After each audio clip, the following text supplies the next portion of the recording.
Assalamualaikum warahmatullahi wabarakatuh. Saya Sonia, nomor NIM 203031111137. Baiklah, saya akan mempresentasikan hasil resume saya yang tentang permasalahan pendidikan inklusi yang ada di sekolah. Yang pertama, permasalahan yang dialami sekolah-sekolah dalam mengadakan pendidikan inklusi, sekalipun perkembangan pendidikan inklusi di negara kita cukup menggembirakan dan mendapatkan apresiasi dan antusiasme dari berbagai kalangan, terutama para praktisi pendidikan. Namun sejauh ini dalam tataran implementasi di lapangan masih dihadapkan kepada berbagai isu dan permasalahan. Secara umum saat ini terdapat 5 kelompok isu dan permasalahan pendidikan inklusi di tingkat sekolah yang perlu dicermati dan diantisipasi agar tidak menghambat implementasi, tidak bisa atau bahkan menggagalkan pendidikan inklusi itu sendiri. Yang pertama ada pemahaman inklusi dan implikasinya.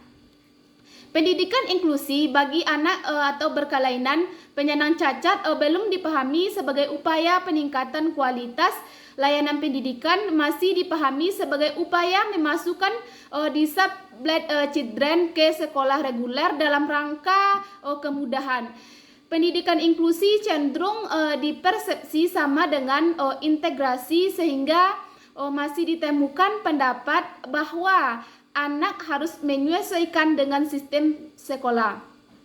Dalam implementasinya dan ramah terhadap semua anak menimbulkan komplain orang tua dan menjadikan anak cacat sebagai bahan olok-olokan. Yang kedua ada kebijakan sekolah.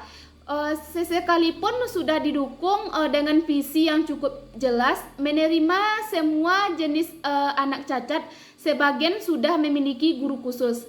Mempunyai catatan hambatan belajar pada masing-masing ABK dan kebebasan guru kelas, guru khusus untuk mengimplementasikan pembelajaran yang lebih kreatif, inovatif, namun cenderung belum didukung dengan koordinasi dengan tenaga profesional, organisasi, dan institusi terkait.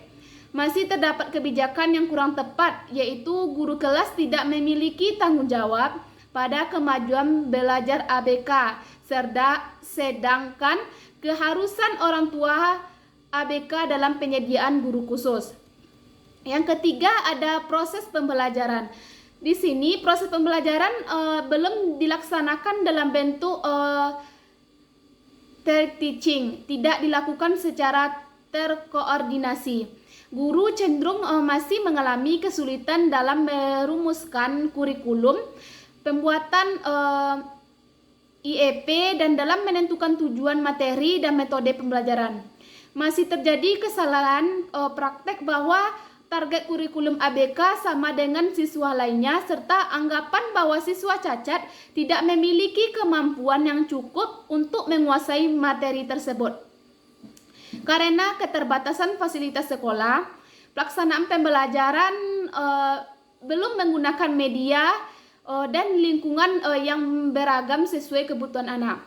Yang keempat ada kondisi guru. Kondisi guru belum didukung dengan kualitas guru yang memadai. Guru kelas masih dipandang anak sensitif dan proaktif, yet to the special need children.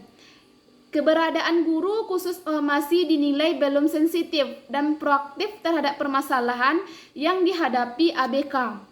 Yang kelima ada sistem dukungan. Sistem dukungan ini belum didukung dengan sistem dukungan yang memadai. Para orang tua, sekolah khusus, tenaga ahli perguruan tinggi atau LPTK PLB, pemerintah masih dinilai minimal, sementara itu fasilitas sekolah juga masih terbatas. Keterbatasan orang tua sebagai salah satu kunci keberhasilan dalam pendidikan inklusi belum terbina dengan baik. Dampaknya orang tua sering bersikap kurang peduli terhadap realistik anak. Bahwa kita lihat dari strategi lapangan bahwa permasalahan-permasalahan yang terjadi ini secara formal belum berpredikat sebagai sekolah inklusif. Bahkan sampai sekarang belum tersentuh proyek sosialisasi dan pelatihan di bidang pendidikan inklusi. Para guru awalnya sempat khawatir akan menurunkan citra sekolah. Adanya protes terhadap kenaikan ABK sementara ada anak normal yang tidak naik kelas. Tidak ada guru khusus, tetapi ini justru tantangan untuk menemukan metode baru atau kreatif melalui kebersamaan, saling diskusi, dan saling berbagi. Perubahan dan proses adaptasi pembelajaran dilakukan terus-menerus melalui kerjasama, saling memotivasi, saling membantu, saling mendukung, komunikasi, dan belajar dari pengalaman. Mengembangkan kerjasama antar guru dan meningkatkan jalani komunikasi dengan orang tua. Sekalipun diakui menambahkan beban tambah, namun diterima sebagai tantangan oleh guru. Jadi kesimpulan yang kita ambil pada materi permasalahan ini adalah pendidikan inklusi sebagai suatu sistem layanan ABK menyatu dalam pendidikan formal. Konsep ini menunjukkan hanya dalam satu sistem pembelajaran dalam sekolah inklusif, tetapi mampu mengakomodasi perbedaan kebutuhan belajar dengan individu. Dalam sistem persekolahan nasional yang selama ini masih cenderung menerapkan layanan pembelajaran dengan model ketuntasan hasil belajar bersama melalui bentuk belajar klasikal berdampak kurang memberikan kefleksibelan penerapan pendidikan inklusi, terutama ABK dengan kondisi kemampuan mental rendah.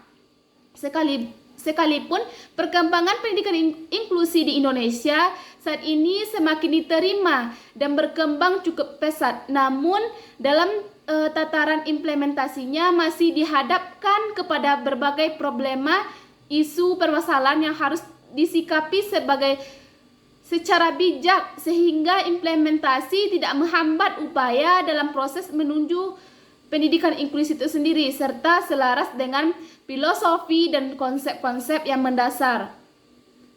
Hanya itulah resume saya. Wassalamualaikum warahmatullahi wabarakatuh. Terima kasih.